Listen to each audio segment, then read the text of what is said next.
Your Honor, she cannot even pay her rent. My father's triumphant laughter echoed through the courtroom, his finger aimed at my worn jacket. He and my brother thought they had cornered a pathetic failure who had been struggling for 20 years. They had no idea my dilapidated warehouse actually hid a classified national security data center. When the judge finally opened the black file, their smug smiles would shatter as he addressed me by my true title. Hello, wonderful listeners of Vivian Revenge Stories. Unfortunately, YouTube has completely demonetized our channel, leaving us with zero budget to keep operating. If you find today's story captivating, please consider supporting us with just $1 so we can pay our hardworking team to cover their living expenses and continue creating these stories for you. You can easily donate by scanning the PayPal QR code on your screen or by clicking the PayPal link in the description or the comments section of this video. My name is Sophie Grant. The air inside the Cascade Valley District Court in the state of Washington was thick with the scent of polished mahogany, old paper, and impending ruin. I sat perfectly still beside my quiet attorney, my hands folded neatly on the scratched wooden table. Across the central aisle, the plaintiff's table was practically vibrating with premature victory. My father, Arthur, and my younger brother Marcus were putting on quite the theatrical show. They leaned into each other shoulder to shoulder, exchanging smug, poorly concealed smiles, whispering furiously like two lottery winners who were already mentally spending their jackpot. They had just proudly submitted a yellowed, highly suspicious document to the court, something they claimed was an original family trust. According to their elaborate and entirely fabricated legal narrative, I had committed a masterclass in fraud to usurp a piece of common family property. To hear their high-priced, incredibly aggressive attorney tell it, I was a deceitful mastermind when it came to stealing from my own flesh and blood, yet somehow simultaneously a complete, utter failure in every single other aspect of human existence. The lawyer, a tall man whose sharply tailored suit could not quite hide his cheap, theatrical tactics, paced back and forth before the judge's bench. Your Honor, the lawyer projected loudly, ensuring his voice echoed off the high, vaulted ceilings for maximum dramatic effect. What we have here today is a textbook case of deception by a truly desperate individual. For over 2 decades, the defendant has been a ghost in her own family. She is a woman with zero professional ambition, no steady employment, and absolutely no stable income for the past 20 years. She has lived hand to mouth, scraping by in the shadows, drifting from one state to another. She has contributed absolutely nothing to society and nothing to her kin. And now, sensing an unearned payday, she returns to lay claim to the only significant asset her hardworking father ever managed to secure. I did not flinch. I did not glare at them. I kept my breathing slow and even, a disciplined, measured rhythm ingrained in me through years of grueling, high-stakes operations they knew absolutely nothing about. Instead of reacting to the toxic venom being spewed in my direction, I focused my entirely undivided attention on the man sitting high up on the wooden bench. Judge Harrison was an older, stern-faced man with sharp, calculating eyes, and right now, those eyes were fixed firmly on the papers before him. He was not looking at the lawyer pacing the floor. He was looking intensely at the so-called family trust. I watched the steady, rhythmic tapping of the judge's right index finger against the heavy oak of his desk. Tap, tap, tap. It was a psychological tell. It was the subtle physical manifestation of a brilliant legal mind untangling a very sloppy, amateurish knot. He was flipping through the pages slowly, deliberately, his brow furrowing deeper and deeper with every passing second. He was noticing the inconsistencies, the impossible timelines, the sheer audacity of the forgery. Arthur, completely misreading the heavy atmosphere of the room and the judge's ominous silence, suddenly felt deeply emboldened. The inflated ego that had blindly driven him his entire life suddenly burst out of him, unable to be contained by a mere courtroom setting. He could not just let his expensive lawyer win the case. He had to twist the knife himself to assert his absolute dominance one last time. He let out a loud, harsh, echoing bark of a laugh that completely shattered the formal, quiet decorum of the proceedings. He stood up slightly from his chair, pointing a trembling, triumphant finger directly at my faded, olive-green jacket. "Your Honor, she cannot even pay her rent," Arthur shouted, his voice dripping with absolute, unfiltered contempt. "Look at her. She is a complete vagrant trying to steal my retirement. She has absolutely nothing." The entire courtroom seemed to freeze in time. The court reporter's hands paused abruptly over her stenography machine. The aggressive lawyer flinched hard, closing his eyes briefly, clearly wishing his arrogant client had just kept his mouth shut. The air in the room grew completely stagnant, heavy and suffocating with the sheer, undeniable cruelty of a father publicly humiliating his own daughter for the sake of greed. But I did not look at Arthur. I did not look at Marcus, whose greedy grin had stretched from ear to ear. Because right at that exact suspended moment, the heavy double oak doors at the back of the courtroom swung open with a dull thud. My eyes locked instantly onto the figure stepping forcefully through the threshold. It was a court security officer, but his posture was unusually rigid, his facial expression entirely grim and focused. In his right hand, securely handcuffed directly to his wrist by a thick steel chain, he carried a matte black briefcase secured with a heavy multi-dial combination lock. It was not a standard legal file carrier. I recognized it immediately. It was a secure transit pouch, strictly reserved for classified federal documents. He bypassed the public gallery entirely, marching with absolute, unwavering purpose straight toward the judge's bench. The true trial, the one they never saw coming, was only just beginning. The sound of Arthur laughing in the courtroom was a familiar noise. It was the exact same harsh, dismissive sound that had scored the soundtrack of my entire childhood in Oak Haven, Ohio. Oak Haven was one of those dying Rust Belt towns where the factories had long since shuttered their doors, leaving behind nothing but rusted chain-link fences, cracked asphalt, and generations of profoundly bitter men. My father was one of them. He was a man who felt entirely cheated by the universe, and he made sure that deep, festering resentment permeated every single corner of our small, drafty house. People often think that childhood trauma requires shattered glass, raised voices, and heavy fists. But the cruelty I endured was entirely silent. There were no beatings in our household. There was no physical abuse, no screaming matches that brought the neighbors running. Instead, there was a chilling, bone-deep neglect. To Arthur, I simply did not exist.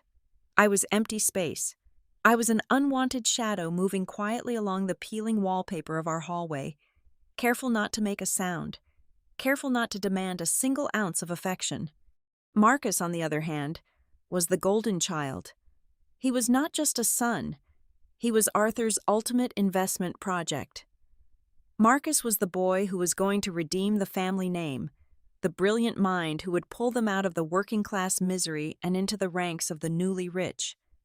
It did not matter that Marcus was fundamentally lazy, entitled, and lacked even a shred of common sense. Every resource we had, every spare dollar scraped together, and every word of praise from Arthur's lips was funneled directly into my brother. I remember Marcus pitching his endless stream of delusional business ventures. He always had a grand plan to get rich quickly. It was always a revolutionary idea that required thousands of dollars in seed money. Arthur would listen with rapt attention, his eyes shining with unearned pride, and then he would empty his meager savings accounts to fund Marcus. Every single time, within 6 months, the money would evaporate. The businesses would collapse under the weight of Marcus's sheer incompetence, and every single time, Arthur would simply pat him on the back, blame the economy, and start saving up for the next foolish endeavor. Meanwhile, I worked tirelessly. I took on triple shifts at the local diner, smelling constantly of stale grease and burnt coffee, just to buy my own school supplies. I poured every ounce of my energy into my education, desperate to build a ladder out of that miserable town. When I was 18 years old, the miracle I had bled for finally arrived. I received a thick envelope in the mail containing a letter granting me a 100% full-ride academic scholarship to a prestigious state university. I remember standing in the living room, my hands shaking with an overwhelming mixture of exhaustion and pride, holding that piece of paper out to my father. I thought, finally, this would be the moment he looked at me. This would be the moment he realized I was worth something. Arthur barely glanced up from his television program. He squinted at the crisp, embossed letterhead, let out a short, indifferent sigh, and handed it back to me. "I do not see why you are making such a fuss," he grumbled, his eyes already drifting back to the screen. "Women studying too much just end up working for someone else anyway. It is a waste of time. You should be helping your brother with his new logistics company." That sentence was the quiet snapping of a heavily frayed rope. In that singular moment, standing on the faded living room rug, my heart went completely and utterly cold. The desperate, pathetic little girl inside me who had spent nearly 2 decades begging for her father's approval simply died. 2 years later, when I turned 20 years old, I made my final decision. I did not argue. I did not pack any boxes. In the dead of night, while Arthur and Marcus were loudly celebrating yet another doomed business launch down at the local tavern, I packed a single olive green duffel bag. I took my meager savings, walked out the front door, and never looked back. I left absolutely no note. I gave no tearful goodbye. I just vanished into the freezing Ohio night, walked 3 miles to the bus station, and went straight to a military recruitment office. I chose a completely new life, a life built on discipline, merit, and silence. For the next 18 years, my family knew absolutely nothing about the woman I was becoming. The only contact I ever had with my father consisted of sparse, unpredictable phone calls that would come maybe once every 2 or 3 years. He never called to wish me a happy birthday. He never called to ask about my health. He never once asked where I was living or what I was doing for work. Every single time I answered the phone, his voice would carry that same demanding, entitled tone.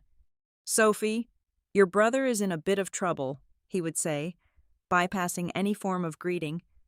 "His partners backed out. He needs $5,000 to keep the lease on his storefront. You owe it to your family to help."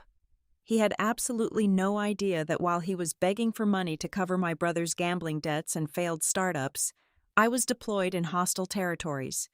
He did not know and did not care if I was eating, sleeping, or dodging live fire. To him, I was just a distant, ungrateful daughter who selfishly refused to empty her pockets for the rightful heir of the family. He never bothered to learn who I really was. And that profound ignorance was exactly what was about to destroy him. 10 years ago, long before the aggressive lawyer started pacing the courtroom floor, I purchased a sprawling, severely dilapidated industrial warehouse sitting on the isolated edge of Cascade Valley. To the untrained eye, and certainly to the narrow minds of my father and brother, it was nothing more than a colossal monument to industrial failure. Word of the purchase had somehow filtered back to Ohio through a distant relative. I heard later that Arthur had laughed until his chest heaved, mocking me to anyone who would listen. He told them I had thrown away my meager military savings on a massive pile of worthless, rusting scrap metal that would eventually collapse in on itself. In his eyes, it was just another confirmation of his deeply held belief that I was completely incapable of succeeding. But they were looking at the crumbling brick facade and the shattered skylights. They did not know about the subterranean blueprint. Beneath the cracked concrete foundation of that warehouse lay a pristine, heavily reinforced underground infrastructure. The property held exclusive, unhindered access rights to a massive, dormant network of deep trench fiber optic cables. It was a dark fiber grid originally laid down by the federal government during the height of the Cold War, designed to survive apocalyptic scenarios. To a civilian, it was just deeply buried wire, To the right entity, it was an invaluable, impenetrable fortress of communication. For years, the property sat quietly under the heavy Washington rain. Then, the inevitable shift in the modern economy occurred. Recently, the once quiet Cascade Valley transformed into an absolute mecca for massive technology conglomerates. Billion-dollar corporations began aggressively buying up every available acre of land to build massive server farms and cloud computing data hubs. Almost overnight, the exact geographic coordinates of my rusted warehouse became the single most critical choke point for high-speed, secure data transmission in the entire Pacific Northwest region. Thanks to its unique and totally monopolized position over the Cold War fiber network, the land was suddenly appraised at tens of millions of dollars. The scent of that kind of money travels fast, and it always seems to find the most desperate noses. Marcus, forever scrolling through the internet searching for a magical, effortless path to extreme wealth without doing any actual labor, stumbled upon a detailed municipal zoning article about the valley's explosive commercial growth. The article highlighted the specific parcels of land blocking a major tech corridor expansion. He dug into the public county tax records, connected the dots to my holding company, and saw the astronomical estimated valuation. The sheer magnitude of the numbers must have made his heart stop. He immediately ran to Arthur. When confronted with the undeniable fact that the daughter he had completely written off as a pathetic failure was sitting on a veritable gold mine, Arthur did not experience a sudden, warm change of heart. He did not pick up the telephone to call me. He did not ask how I was doing, nor did he offer a single word of congratulations for a brilliant, long-term investment. Instead, a dark, primal, and incredibly predatory greed completely consumed them both. The bitter resentment they felt toward my unexpected success quickly morphed into a frantic, malicious obsession to take it all for themselves. Rather than reaching out as a family, Arthur and Marcus retreated into the shadows to orchestrate a vicious legal ambush. They pooled whatever borrowed funds they had left to secretly hire the most aggressive, morally bankrupt lawyer they could find. Together, they meticulously fabricated an entirely fraudulent addendum to a meaningless family trust document dating back 15 years. They concocted an intricate, completely fictional narrative claiming that the initial capital I used to purchase the warehouse actually came from Arthur's personal investment accounts, falsely framing the property as a joint family venture that I had deceitfully kept hidden from them. Their ultimate goal was brutally simple and completely devoid of any human empathy. They intended to blindside me with a massive lawsuit, drag me into a grueling legal battle they assumed I could not afford to fight, and have a judge formally evict me from the premises. They wanted to strip away my ownership rights entirely, throw me out onto the cold street with absolutely nothing, and then immediately liquidate the land to the highest bidding technology conglomerate. They firmly believed their fake documents were airtight and foolproof. They believed I was too weak, too poor, and too frightened to fight back against them. They truly thought they were about to pull off the greatest financial heist of their pathetic lives, completely unaware of the absolute nightmare they had just initiated. The heavy oak doors at the back of the courtroom clicking shut behind the security officer broke the stagnant silence. Judge Harrison held up a single authoritative hand, instructing the rigid officer to stand aside and wait. The judge then slowly lowered his gaze from the standing guard back down to the plaintiff's table. The triumphant, echoing laughter my father had unleashed only moments ago had completely evaporated.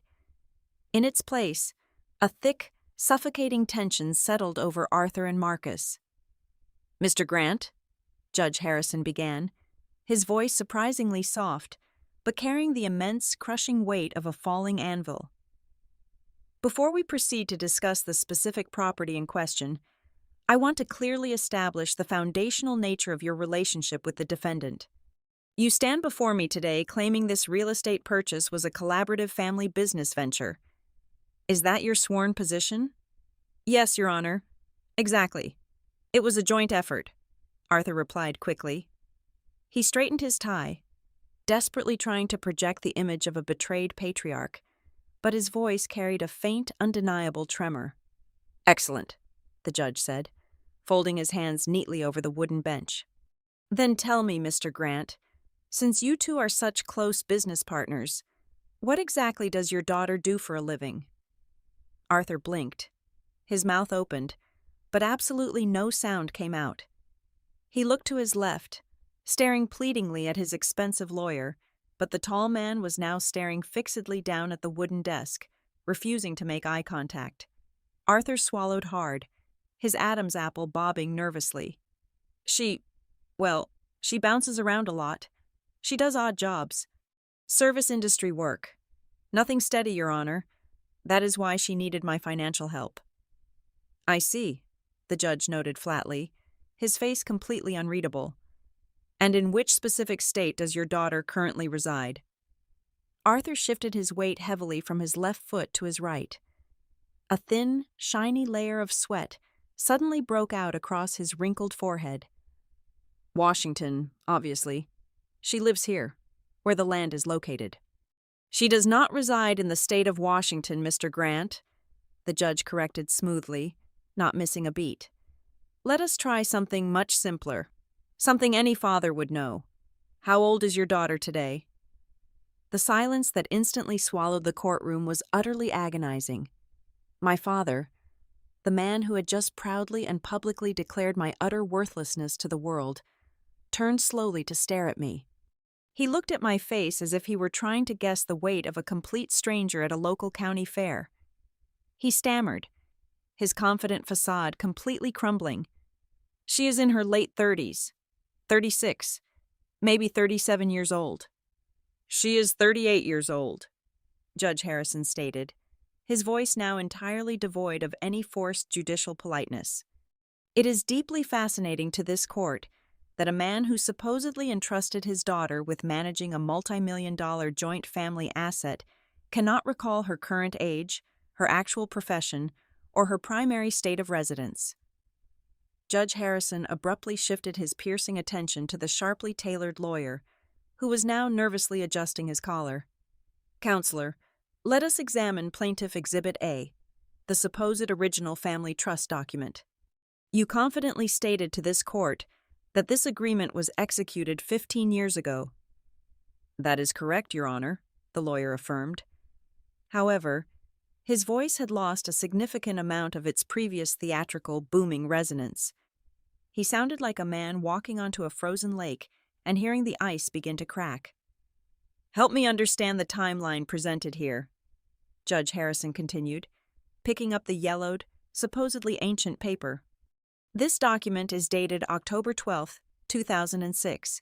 It outlines the transfer of funds from Mr. Grant to his daughter for the explicit purpose of acquiring commercial real estate.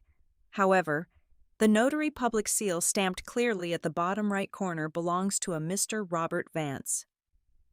"Yes, Your Honor, that is the notary on record," the lawyer replied cautiously. "Mr. Robert Vance did not actually receive his official notary commission from the state until April of 2009, the judge pointed out, his tone razor-sharp and completely unforgiving.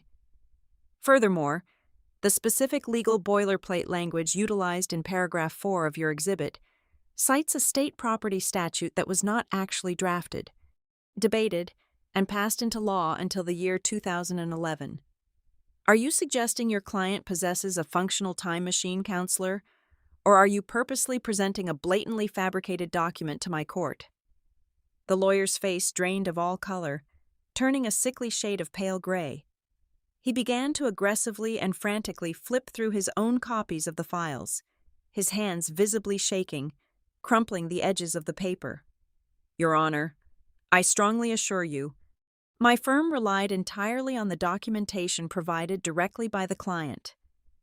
The lawyer was already throwing Arthur directly under the legal bus to save his own lucrative career and license.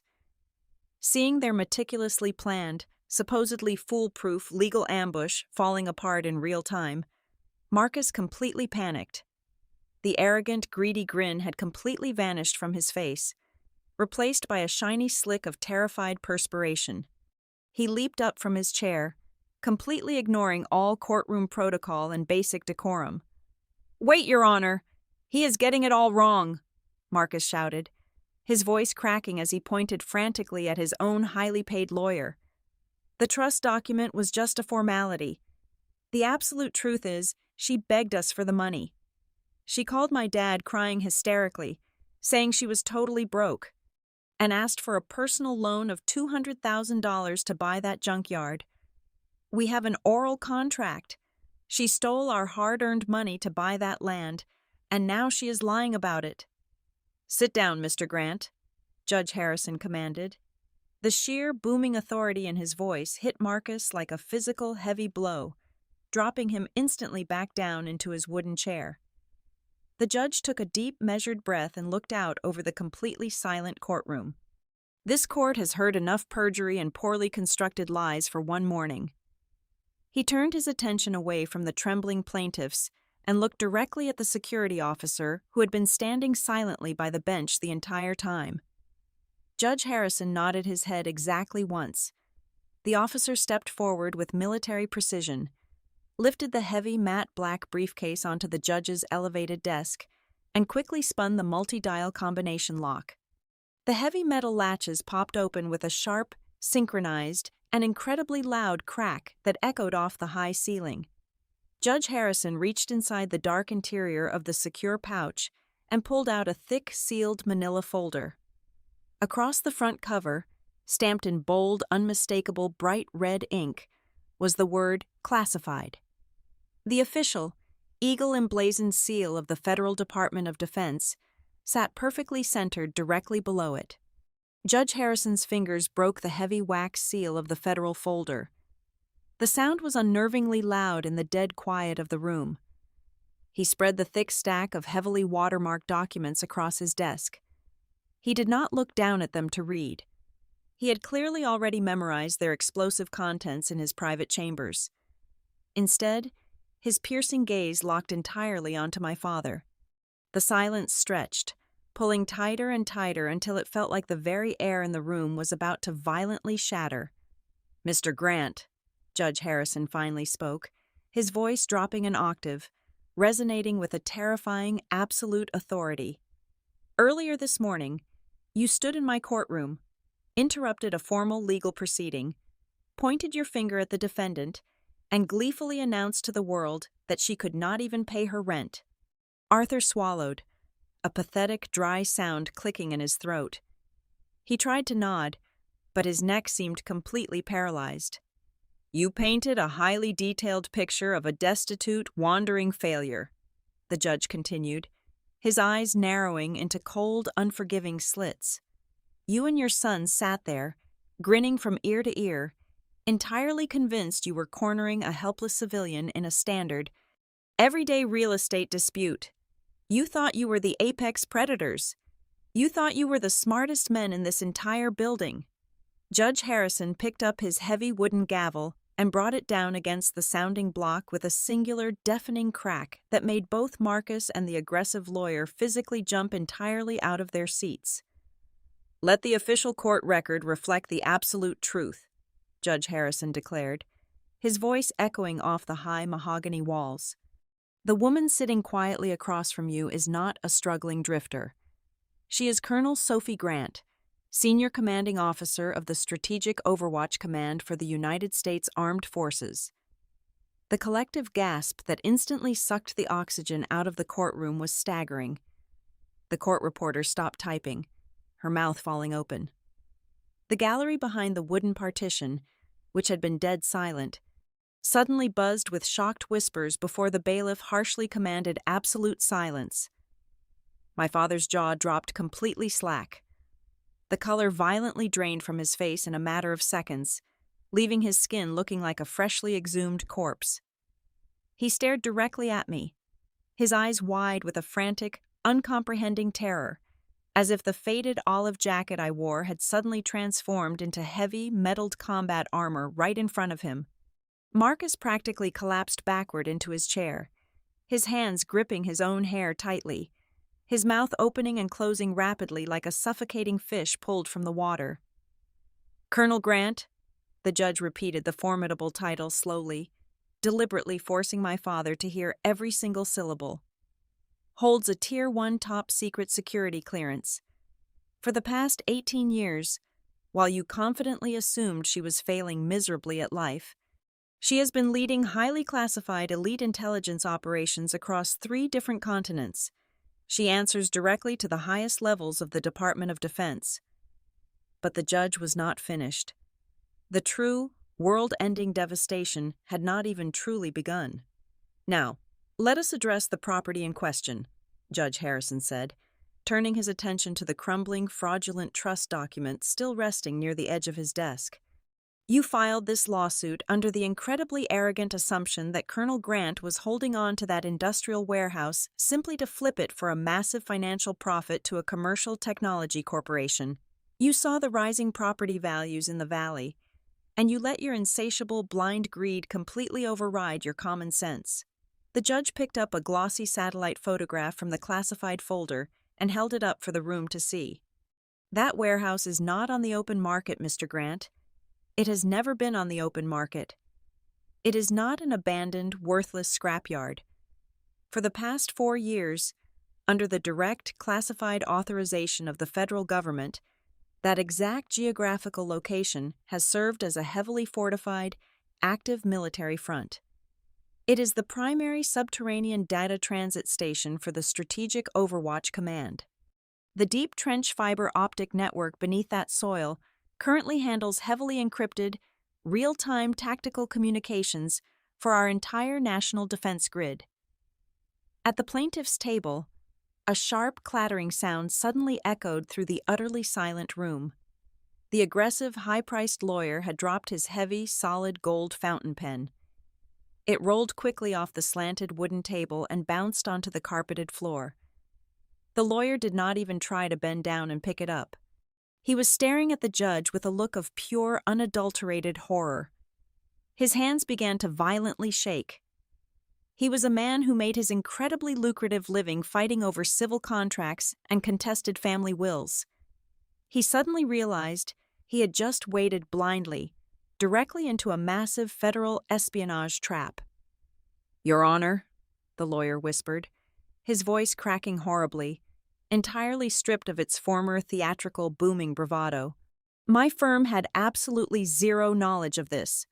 We were completely and entirely deceived by the clients. We withdraw our legal representation immediately." "You will stay exactly where you are sitting, Counselor," Judge Harrison snapped viciously, "because we have a much larger problem here today than a simple frivolous civil suit. By deliberately manufacturing a fraudulent legal document, creating a fake financial timeline, and attempting to legally usurp control of a classified military installation, the plaintiffs have crossed a catastrophic, irreversible line." The judge leaned forward, his shadow stretching long and dark across the high bench. "This is no longer a matter of civil fraud, Mr. Grant. By actively conspiring to seize an operational national security data center using forged legal instruments, you and your son have explicitly violated the Federal Security Act and the National Defense Infrastructure Protection Statute." Arthur clutched his chest tightly. His breathing became incredibly shallow and rapid. He looked desperately at Marcus, but his golden child was completely useless, curled tightly in on himself, quietly sobbing in absolute paralyzing fear. "You are not suing your daughter for a piece of commercial real estate." Judge Harrison delivered the final, absolute crushing blow. "You have attempted to actively sabotage and claim illegal ownership of a United States military black site. You are currently facing federal charges of intentional trespass, forgery of legal documents utilized against the federal government, and conspiracy to compromise national defense property. The penalty for these severe crimes does not involve paying a simple financial fine. It involves spending decades inside a federal penitentiary." The absolute crushing reality of their situation finally fell upon them like a collapsing building. The arrogant, greedy men who had confidently walked into the courtroom just 2 hours ago, treating the legal system like a blunt weapon to bully a woman they deemed entirely worthless, were completely obliterated. They had walked right past every single warning sign, entirely blinded by their own supreme entitlement, and stepped directly onto a massive federal landmine. They were not just facing financial ruin, they were facing complete and utter erasure from society. And the silent daughter they had spent their entire lives mercilessly mocking was the one holding the detonator. The deafening silence in the courtroom was finally broken by the sharp, authoritative crack of Judge Harrison's gavel once more. It was the sound of absolute finality. Based on the overwhelming evidence of blatant forgery and the deeply severe federal implications surrounding this case, the judge announced, his voice carrying zero trace of sympathy, I am dismissing this lawsuit entirely with prejudice.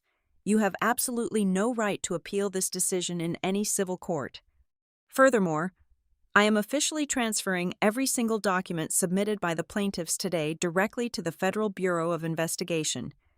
They will be handling your criminal indictments moving forward. We are adjourned. The judge stood up, gathered the classified folder, and walked out through his private chambers.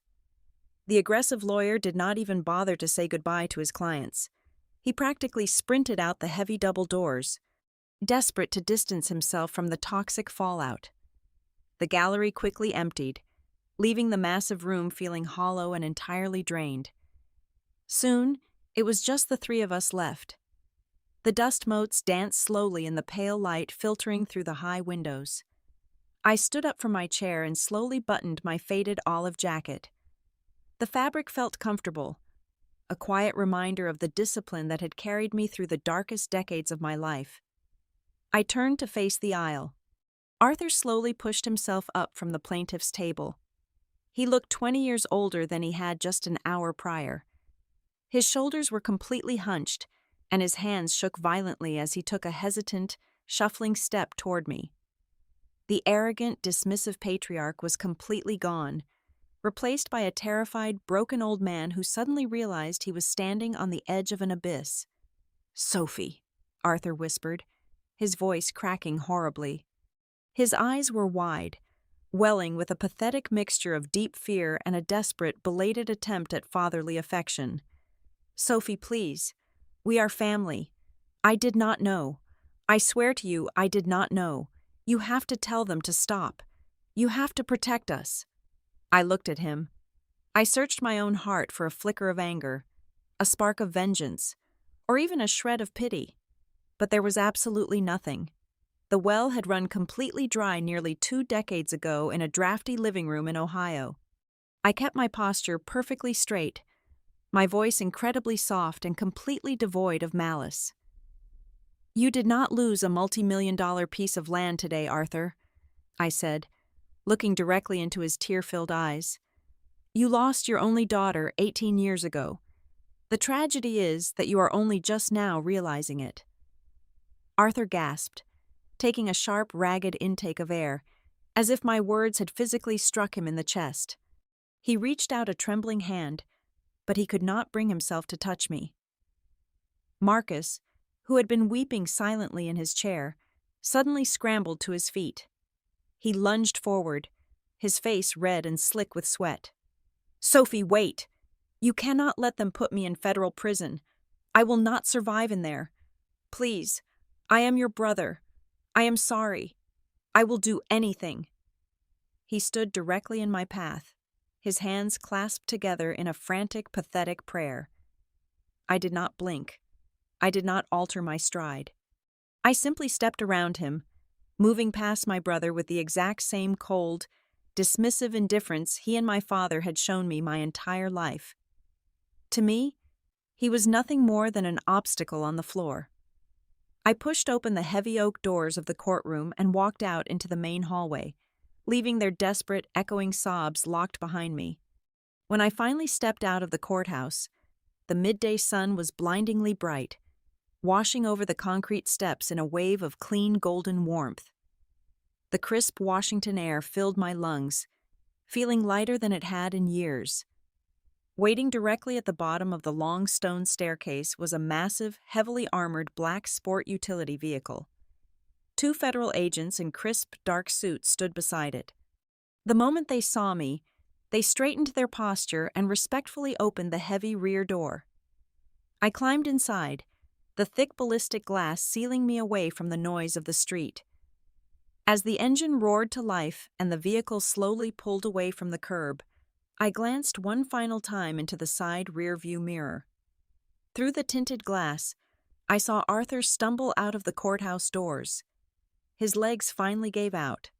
He collapsed heavily onto the hard stone steps, burying his face in his trembling hands, weeping uncontrollably into the empty air. He was entirely alone. The devastating realization had finally crushed him. The heavy price of his blind favoritism, his cruelty, and his insatiable greed had ultimately cost him absolutely everything he ever had. Thank you so much to every single one of you wonderful listeners for tuning in to Vivian Revenge Stories today. I would love to know where you are listening from, so please let me know your city or country in the comments below.